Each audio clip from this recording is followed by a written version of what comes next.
Hello, my name is Joe Hoyle and I'm speaking to you today from the University of Richmond. And we are talking about inventory and we're talking about cost flow assumptions. In this video problem, your roommate has come to you. As you know, your roommate's parents own a series of ice cream stores in Florida, and she has been looking at their financial statements, and she has discovered something called LIFO. In accounting, two of the better known terms are LIFO and FIFO. On her parents' financial statements, they are using LIFO, and your roommate has discovered that that means last in, first out, which means that the last cost is moved to cost of goods sold when inventory is sold. And the roommate is surprised by that because this store sells ice cream and they always sell the oldest ice cream first. They always try to do that so that the ice cream does not get old and stale, which makes sense.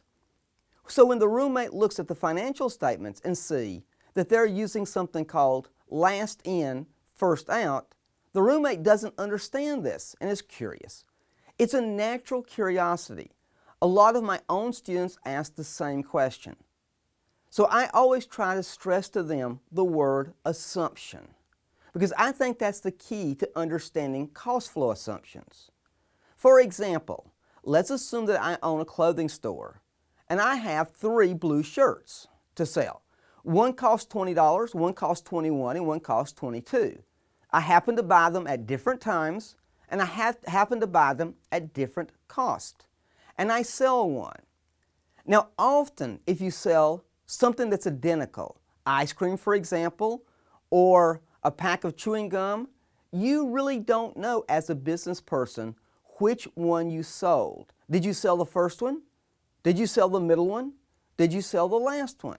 Most of the time, you really don't know. If you walk into a grocery store and you buy a can of baked beans, are you buying the first one they bought, the last one they bought, or something in between? Most of the time, they really don't know. And to tell the truth, they don't much care because all of the baked beans are basically the same. So in accounting, we have to make an assumption. Which one of those costs, the first one, the one in the middle, or the last one, do we move to cost of goods sold? We have to take a cost. I'm not talking about a can of baked beans or a blue shirt or even vanilla ice cream. I'm talking about the cost that you move from inventory to cost of goods sold. Since we don't know that exactly, we will make an assumption. Many companies assume FIFO, first in, first out, which seems to mean that they're going to move the first cost out of inventory into cost of goods sold.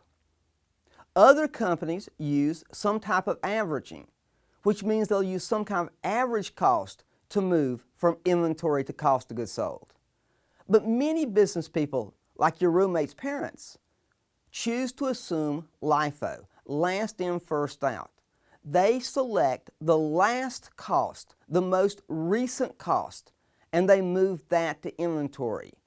But in reality, they don't know which can of baked beans, which blue shirt, or which canister of ice cream they're actually selling. It's not the item that moves. It is the cost that you take out of inventory and move to cost of goods sold. Now, one of the reasons that your roommate's parents may have decided to select LIFO is because it typically gives a higher cost. If you have inflation, then the most recent cost is going to cost the most. So therefore, if you move that most recent cost from inventory to cost of goods sold, it will be the highest price. Now immediately, if I were you, I would ask the question, won't that reduce net income? If I move the highest cost into cost of goods sold, doesn't that cause a reduction in net income? And the answer is, of course it does. And that's what they want. Because in the United States, if you're going to use LIFO on your tax return, and you would use it on your tax return so that you would have a high cost and therefore a lower taxable income, There's a law that says you have to also use it on your financial statements. You have to also use it for financial reporting purposes. That's called the LIFO conformity rule. And that's the major reason that companies use LIFO. They want to use LIFO on their tax return to reduce the amount of income taxes they have to pay, and therefore they also must use it for financial reporting purposes.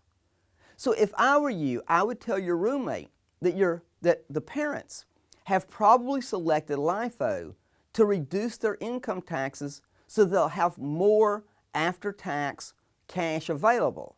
And that since they have chosen LIFO for their tax return, they're also using it for their financial reporting. However, it's not the specific ice cream. It's not the specific blue shirt. It's not the specific can of baked beans that goes to the customer. We don't even know what that is. We make an assumption. And under LIFO, we make the assumption that it was the last one that we bought. And we usually do that because that will create, if there's inflation, a lower net income. And if we have a lower net income, we will pay less taxes. And trust me, all businesses want to pay less income taxes. This is our chapter on inventory. And one of the major parts of this chapter is cost flow assumptions. Many companies use FIFO, some companies use averaging, many companies use LIFO, but they're all assumptions. My name is Joe Hoyle. I'm speaking to you from the University of Richmond. I hope your study of financial accounting is going extremely well and you're learning how to become a great decision maker.